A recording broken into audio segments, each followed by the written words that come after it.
할렐루야, 할렐루야. 여러분 어떤 시대에 살고 있습니까? 네, 지금 전쟁의 시대에 살고 있습니다. 네, 힘의 논리로 지배하는 그 시대에 여러분 살고 있는데 그건 지금뿐만 아니라 앞으로도 그리고 이전에도 계속 우리가 살고 있는 시대는 힘의 논리로 사는 시대입니다. 지금 우크라이나 그리고 러시아 전쟁이 일어났죠. 많이들 지금 전사하고 또 민간인들도 죽게 되어서 너무너무 안타깝습니다. 어느 나라든 사람이 죽고 또 가족들이 얼마나 슬퍼할까 염려스럽습니다. 뭐 최근 듣는 거로는 러시아 군인들만 7천 명 죽었다는 이야기도 들리고 어떤 극장에서 민간인들 1,000명 있었는데 거기에 폭격이 있어서 많은 사람들이 사상자가 일어났단 말이 들립니다. 우리가 지금 이 자리에 있어서 그 긴장감과 그 슬픔은 다 알 수는 없겠지만 만약 우리가 그 자리에 있다라면 그 슬픔과 그 긴장감은 이루 말할 수 없을 것 같습니다. 오늘 밤 함께 나라를 위해서 또 같이 기도하는 여러분 되시기를 주님의 이름으로 축원합니다. 우크라이나와 러시아가 왜 전쟁하게 되었는가 짤막하게 배경을 설명을 해볼까 합니다. 원래 두 나라는 같은 계열의 민족이에요. 동슬라브족이라고 해가지고 같은 민족이고 근대에 들어서 그들이 사이가 많이 안 좋아졌습니다. 골이 깊어졌다는 거죠. 처음에 우크라이나는 소련에 편입이 됐습니다. 그러나 이 우크라이나 땅에 소련에 반대하는 세력이 있었던 거예요. 그러니까 전제가 뭐냐면 잘 들으십시오.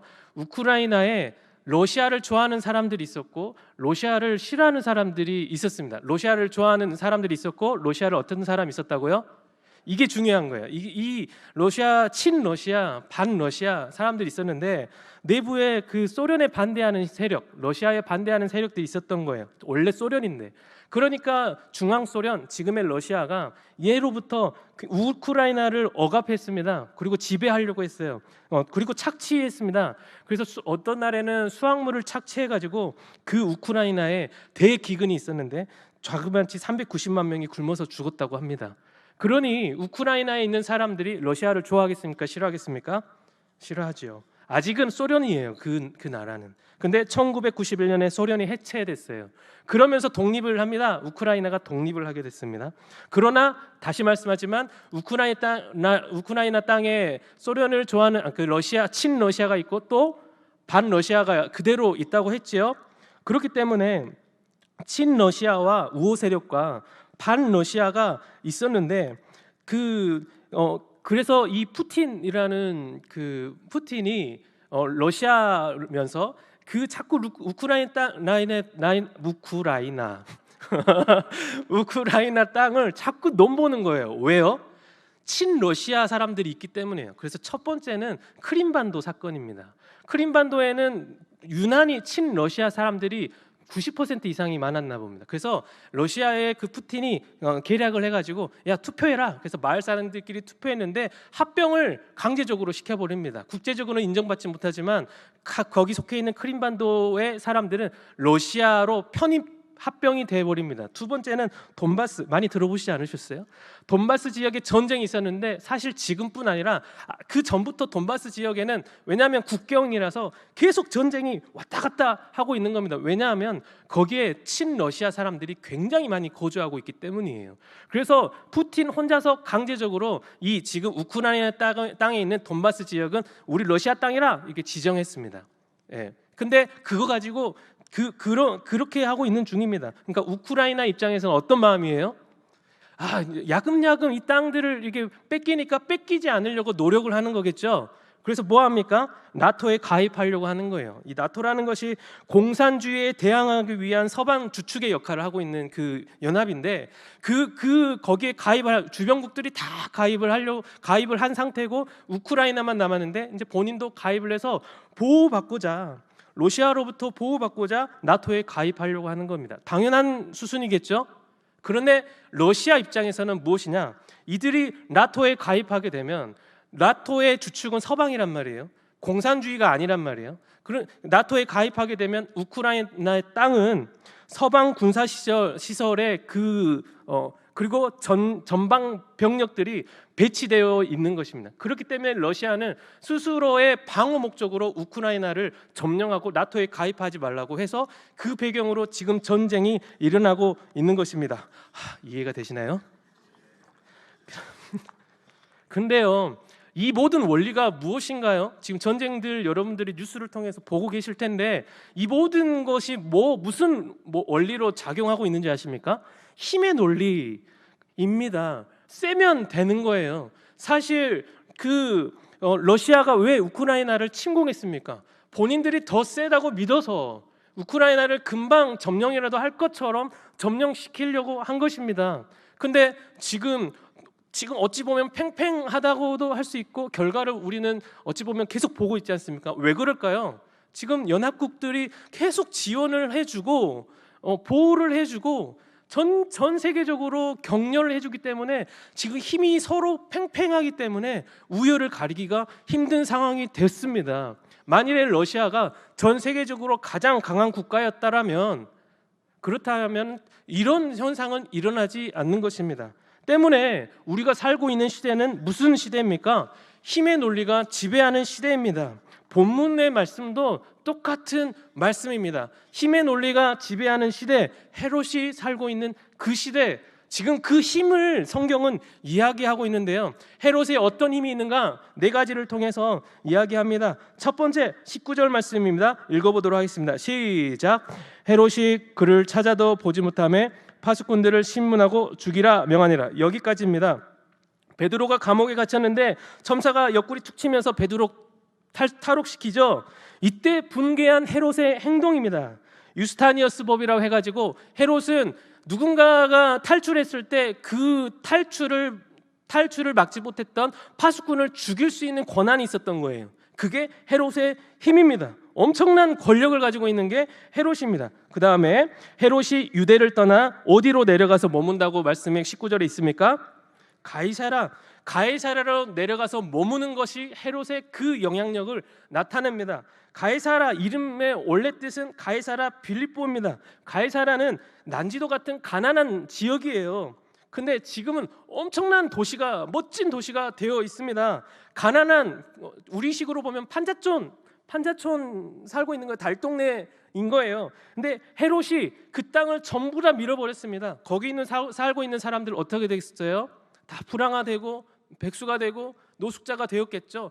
다 밀려나 봅니다. 그리고 나서 화려한 도시를 만들었습니다. 그 이름이 가이사라 빌립보. 사실은 이 가이사라는 이름이 황제 이름입니다. 누구에게 바치려고 헤롯이 가이사라 빌립보를 도시를 만들었습니까? 가이사라 로마 황제를 위해서 이 빌립보 이름을 지어놓은 겁니다. 빌립보는 본인 이름입니다. 그러니까 약한 자들의 것을 뺏어가지고 강한 자에게 바치면서 자신의 힘을 키우는 이 세상의 모습과 매우 흡사합니다. 이게 헤롯의 능력입니다. 이 가이사라 방문했을 때 헤롯은 두 가지 이유로 가이사라에 주로 방문했다고 합니다. 첫 번째, 골치가 아파서 쉬러 갈 때, 두 번째, 로마 제국에 중대한 일이 있을 때 방문했다고 합니다. 근데 본문 19절에는 가이사라로 가서 방문하러 갔다라고 머무느라라고 기록이 되어 있죠. 그러는 중에 20절에 사건이 나타나게 되는데 읽어보도록 하겠습니다. 시작. 그들의 지방이 왕국에서 나는 양식을 먹는 까닭에 한 마음으로 그에게 나아와 왕의 침소 맡은 신하 블라스더를 설득하여 화목하기를 청하니라. 지금 세 번째 헤롯의 능력은 헤롯의 외교력이라는 것입니다. 헤롯이 속한 나라와 두로와 시돈 사람들의 그 팽팽한 긴장감이 본문에 있는데요. 두로와 시돈은 그 항구 도시입니다. 항구. 풍족한 물자가 있는 거예요. 없는 게 없어요. 딱 하나 없는 게 있는데 뭐가 없느냐? 식량이 없습니다. 식량이 생산되지 않는 지역인 것입니다. 근데 이것을 어디로 조달하는가? 주변국에게 그 식량을 조달받고 있는데 지금 헤롯과 두로와 시돈 사이가 안 좋아진 거예요. 그래서 헤롯이 뭘 했습니까? 두로와 시돈에게 식량 물자 조달을 끊어버린 겁니다. 어디서 많이 본 것 같지 않으세요? 그렇죠. 지금 우리 과거에 대한민국 주변국들이 하는 행동들, 뭐 예전에 중국 사드 배치했다고 불매로 압박했던 일들, 그리고 요 근래에는 또 일본이 반도체 소재를 수출을 규제하는 등, 그리고 지금 전쟁에서도 러시아가 뭐 이렇게 하니까 이게 전체 여론에 의해서, 그리고 경제적으로 뭐 정보통신망에 의해서 다 그런 압박하고 있는 모습들 있지 않습니까? 이게 전부 힘의 논리인 겁니다. 헤롯은 자기가 가지고 있는 힘을 가지고 시돈과 두로 사람들을 압박하고 있는 중입니다. 네 번째, 어떤 능력이 있는가? 연설입니다. 헤롯의 연설 실력인 거예요. 21절 한번 읽어보도록 하겠습니다. 시작. 헤롯이 나를 택하여 왕복을 입고 단상에 앉아 백성에게 연설하니. 22절, 백성들이 크게 부르되 이것은 신의 소리요 사람의 소리가 아니라 하거늘. 이렇습니다. 헤롯은 연설의 귀재입니다. 굉장히 실제적으로도 연설을 매우 잘했다라고 이야기하고 있습니다. 근데 무슨 옷을 입고 있었는가? 왕복을 입었다고 하는데 실제로는 연회복입니다. 연회복이 어떻게 생겼는가? 반짝이는 은색의 무대 옷을 입고 있었다라는 것입니다. 그렇습니다. 이날은 가이사라 황제의 생신 날이었습니다. 그가 앞에 앉아가지고 은빛 찬란한 반짝이는 무대 옷을 입고 해가 뜨는 아침에 연설을 하기 시작하는 거예요. 그럼 아침 햇살에 그 햇살이 그 옷을 바짝바짝하면서 화려하게 빛나는 거에서 햇볕과 함께 그 많은 사람들이 그 자리에 서가지고 그걸 보소, 특히나 명연설을 펼쳤지 않겠습니까? 그걸 보면서 많은 사람들이 뭘 느꼈겠습니까? 이것은 신의 소리요 사람의 소리가 아니라 하면서 그 헤롯을 추대하는 모습들이 본문에 있습니다. 이것이 세상 돌아가는 것입니다. 엄치나 넘사벽, 어떻게 할 수 없는 그의 능력, 사실 부럽기까지 하는 그 헤롯의 그 스펙, 그 능력, 실력인 것입니다. 그런데 23절에 보면 헤롯이 영광을 하나님께로 돌리지 아니하므로 주의 사자가 친히 벌레에게 충이 먹혀서 죽었다라고 얘기합니다. 그러나 오늘 본문에 오늘 하나님의 말씀을 전하고 싶은 것은 헤롯이 그럼에도 불구하고 하나님께 영광을 돌리지 않아서 죽었다, 이 말씀을 전하고 싶은 것이 아닙니다. 어떤 말씀이냐면요, 24절 25절 말씀입니다. 시작. 하나님의 말씀은 흥왕하여 더하더라. 바나바와 사울이 부조하는 일을 마치고 마가라 하는 요한을 데리고 예루살렘에서 돌아오니라. 하나님 말씀을 흥왕하여 더했다고 합니다. 헤롯의 행보와 헤롯의 능력과 헤롯의 실력과 상관없이 요 하나님 말씀은 여전히 흥왕하더라. 할렐루야. 여전히 부흥하더라. 할렐루야. 여전히 사역자들은 하나님의 사람들은 하나님의 사역을 잘 감당하더라.